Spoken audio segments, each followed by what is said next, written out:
Hi guys, Kadyo here and you're watching M News. Ngayon, meron tayong gadget on review. Ano yan? Siyempre, ang isang helmet intercom na talaga po ngayon ay sikat na sikat, no? Ito po ang tinatawag na Rezo. Yes, ito. Rezo. Yan po ang Rezo Pilot Pro. Okay?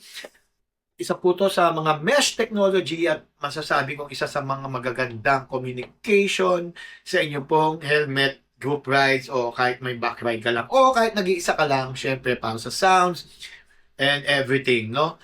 Very good po talaga ito. Presong to. At syempre pwede nyo i-pair. Ito pa ito sa inyo. Pwede nyo po itong pair sa inyo pong mga action camera kung mga vloggers kayo. So, yung inyo pong point of view, na-record nyo, di ba? POV, na-record nyo to the to here. Yes, through the intercom itself. So, mas maganda po yung sounds, yung audio quality. Okay, hindi lang po yon. Napakaganda po talaga niyang tingnan, di ba, sa helmet. Lalo na dito po sa akin pong Axor helmet. Okay, tingnan niyo naman yan, di ba? Look at it. Alright, it's so easy. It's magnet, no? So, madali siyang tanggalin, madali siyang ilagay. So, medyo push mo lang dyan. Here you go. So, pakita natin sa inyo yung reso. Yan. Ito po ang isa sa pinakamadali pong i-operate na helmet intercom. Napaka-easy, kumbaga, user-friendly, napaka-easy po talaga niya operate. At saka, ang ganda po ng sound quality nito. Okay? Na-testing ko na po to. Yung sound quality po niya pagdating po sa mga group rides, syempre yung audio nyo to communicate with other users and even hindi yung ibang klase o ibang brand, pwede yung connect. Maganda rin po yung kanya pong connection, no? Wala po kayo maririnig na any static. Talagang maganda po at clear po yung audio. At syempre, yung pang everyday use, yung lagi nyong gamit sa inyo po, Spotify, Apple Music, o whatever, o kaya nag-radio kayo, napakaganda po nito sa kanya pong sound quality. No? Maganda ng bass, maganda lahat. Okay? At hindi po ito yung parang lata at tunog. Meron po itong IP67 rating kaya waterproof na at may DuoSync dual band hybrid mesh, combining traditional hardware mesh with a software-based mobile data system.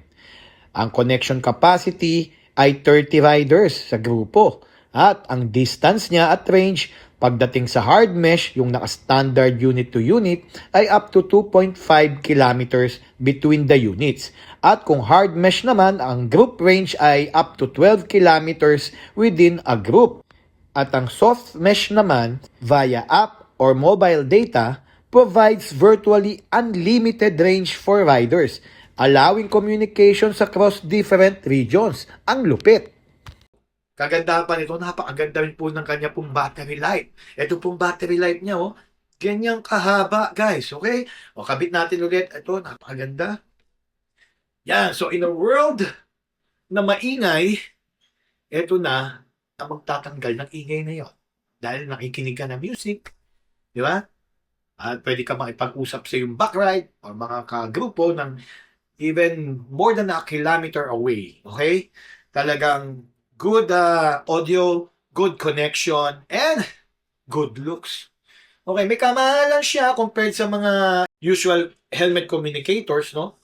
Intercom, no? Pero, swabe naman dito. O, yung perang nilabas mo, tamang-tama lang sa pagbili mo nito. Dahil, guys, aside sa panalo na, aside sa premium quality, mag-i-enjoy kang gamit ito araw-araw. Dahil talaga very functional.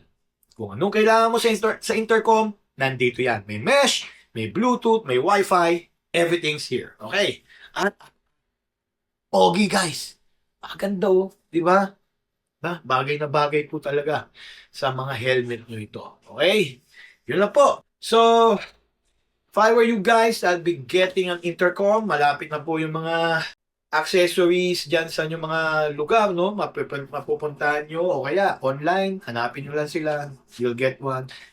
Alam ko, nasa Lazada rin sila sa Shopee.